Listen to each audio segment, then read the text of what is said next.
ArcheAge is finally confirmed as free-to-play in North America. Obsidian Entertainment reveals 2 new free-to-play titles. Ghost Recon Online gets a new name and a new look. EverQuest Landmark heads towards closed beta, and more on this week's episode of Free-to-Play Weekly.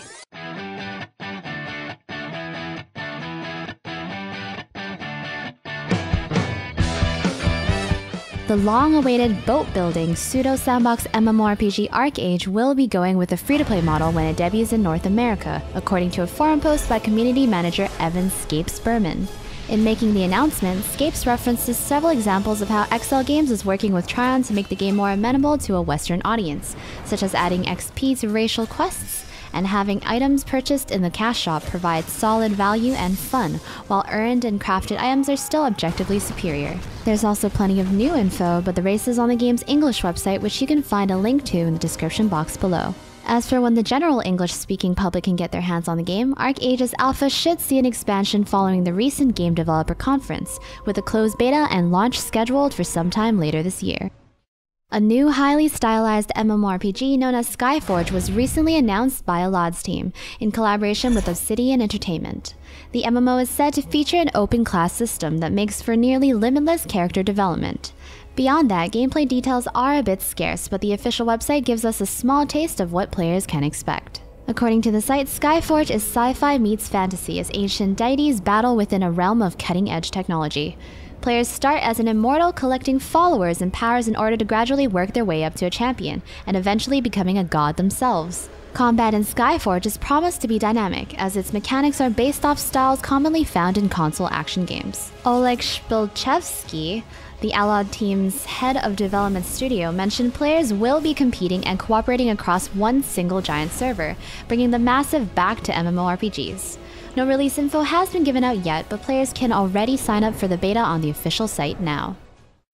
Speaking of Obsidian, Armored Warfare, a new tactical military MMO, was also revealed by the studio last week in collaboration with My.com, subsidiary of Russian publisher Mail.ru.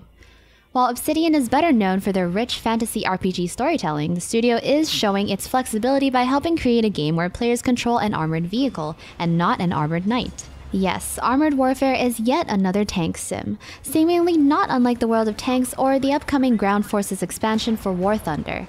However, Armored Warfare separates itself by skipping over early tank history, opting to bring the tank battles entirely into the 21st century. Similar to how wars are run today, players will begin the game as a military contractor tasked with maintaining a wide array of militaristic vehicles, including long-range artillery and main battle tanks. As the weeks of war roll on, players can upgrade their tanks and crew using a robust reputation and experience system. Dynamic environments, including destructible terrain, will help set the mood in Armored Warfare, and players will be able to participate in both PvP and PvE modes. Obsidian says they plan to push out regular content updates, including new vehicles and game modes, all for the best price possible, 100% free. The closed beta for Armored Warfare is scheduled to launch sometime in 2014, which players can already sign up for on the game's official site now. Ubisoft's tactical third-person shooter Ghost Recon Online will finally be moving out of beta and into full release this April the 10th, but not before getting a full makeover. Giving consideration to how much the game has evolved since it first began its development process, the dev team over at Ubisoft has decided to rename the title to Tom Clancy's Ghost Recon Phantoms. Corey Facto, producer of Ghost Recon Phantoms, elaborated on the reasoning behind the change, stating, "Feedback from our 5 million players through a beta enabled us to continuously increase the content of the game and to improve what makes the game unique, the blending of intense shooters with the teamwork and tactical depth of MOBAs. Ghost Recon Phantoms brings a narrative layer to the game based around the Phantoms, ex-ghosts and current adversaries who left the Ghosts to pursue personal agendas." Along with the new name comes various changes in the art direction, which includes fresh character designs, new devices for all 3 classes, and revamps to the game's lighting and level design. The matchmaking service for Phantom will also receive some tweaks designed to take both skill and equipment into account, which should provide a fairness to both neophytes and veterans. More details are expected soon as the game approaches launch in April. Cryptic Studios continues to push Star Trek Online's deep space exploration forward with the announcement of the MMO's 9th season. Set to be released in late April, roughly 6 months after Season 8, Season 9, The New Accord, will continue the storyline of the Undine, a super-intelligent race whose ships are made of organic material. Since the Undine will be the main focus of the season, Cryptic will be updating the Undine's visuals while also including a new space battle zone and new PvE content to queue with other commanders for. According to a blog post by Steven D'Angelo, STO's executive producer, a new Accord will not just be focused on the future, but will also contain numerous changes, including a re-envisioning of kit items and other valuable improvements. One of the largest improvements revolves around the remodeling of the Earth space dock, the main hub for Federation players, which D'Angelo said he always felt was, quote, confining and frankly not a very fun place to visit.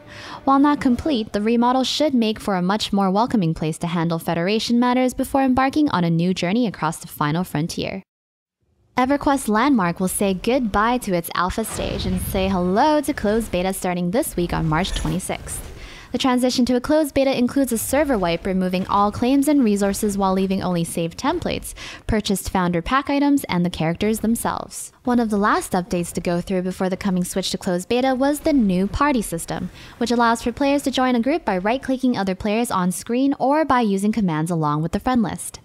Not only does it change how players find each other within the realm, but groups that gather resources together will also receive a 20% bonus to materials collected. The ability to teleport to your friend's claim has also been provided, making it easier for players to explore the islands and everyone's creations. And the game of the week is the mighty quest for epic loot.